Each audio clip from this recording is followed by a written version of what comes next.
ওকে, প্রিন্টারের সাথে wifi set up দেখবো। প্রথমে 3 ডটে ক্লিক করব। 3 ডট মূলত এটা মেনু, এটার ডানে এবং বামে আমরা মেনু অপশনগুলো পাবো। যে দেখতে পাচ্ছেন নেটওয়ার্ক অপশন, এটা ওকে করব। দেন আবার ডানে ক্লিক করব, এই ওয়াইফাই অপশন আসবে। ওয়াইফাইটা বাই ডিফল্ট অফ থাকে, এটা অন করে দেব। এই যে ওয়াইফাই ডাইরেক্ট, এটা অন করে দেব।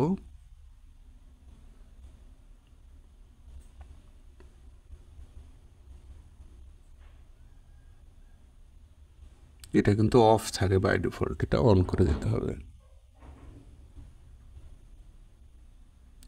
ওকে, ডিভাইস নেম, আপনি ডিভাইস নেম ইচ্ছা করলে চেঞ্জ করতে পারবেন। তো যেটা আছে এটা আমি রেখে দিলাম। এই যে নেটওয়ার্ক কি, এটাই মূলত ওয়াইফাই নেটওয়ার্কের পাসওয়ার্ড। এটা আপনাকে মনে রাখতে হবে বা লিখে নিতে হবে।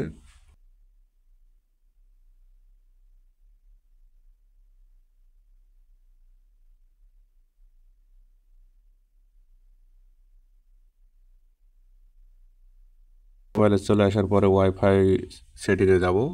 যাওয়ার পরে এখানে দেখতে পাচ্ছেন এইচপি লেজার যে 135W প্রিন্টার মডেল, এটা দেখতে পাচ্ছেন। এটার উপরে ক্লিক করব। ক্লিক করার পরে যে পাসওয়ার্ডটা আমরা দেখেছিলাম প্রিন্টারে, ওই পাসওয়ার্ডটা এখানে বসাবো। এখানে একটা বিষয় খেয়াল রাখতে হবে, আমরা যে প্রিন্টারে ওয়াইফাই অপশনটা দেখেছিলাম এটা কিন্তু অন করে দিতে হবে। ওয়াইফাই ডাইরেক্টের মতো ওয়াইফাই শুধু যে অপশন, এটাও কিন্তু অন করে দিতে হবে, না হলে আপনি কানেকশন পাবেন না। কানেক্টে ক্লিক করব।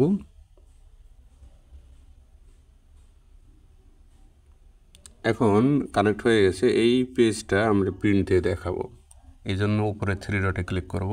তারপরে প্রিন্ট অপশন আছে, অনেকের শেয়ার অপশনের মাধ্যমে থাকতে পারে। ওকে, এই যে ডট দেখতে পাচ্ছেন এটাতে ক্লিক করব, তারপরে প্রিন্টারটা সিলেক্ট করে দেব। এই নিচের ডট থেকে আমরা বিভিন্ন সেটিং এখানে সিলেক্ট করে দিতে পারি। পোর্ট্রেট হবে না ল্যান্ডস্কেপ হবে না A4 হবে না কোন সাইজে হবে। এরপরে জাস্ট ওকে করব। ওকে করলেই কিন্তু প্রিন্ট শুরু হয়ে যাবে। তো এই ছিল ভিডিওটি দেখার জন্য ধন্যবাদ। ভিডিওটি ভালো লাগলে একটা লাইক দেবেন, চ্যানেলটি সাবস্ক্রাইব করে রাখবেন এরকম নতুন নতুন ভিডিও পেতে। ধন্যবাদ। দেখতে পাচ্ছেন হুবহু কিন্তু ওই রকমই প্রিন্ট হয়ে গেছে এবং সেটিংও ঠিক আছে।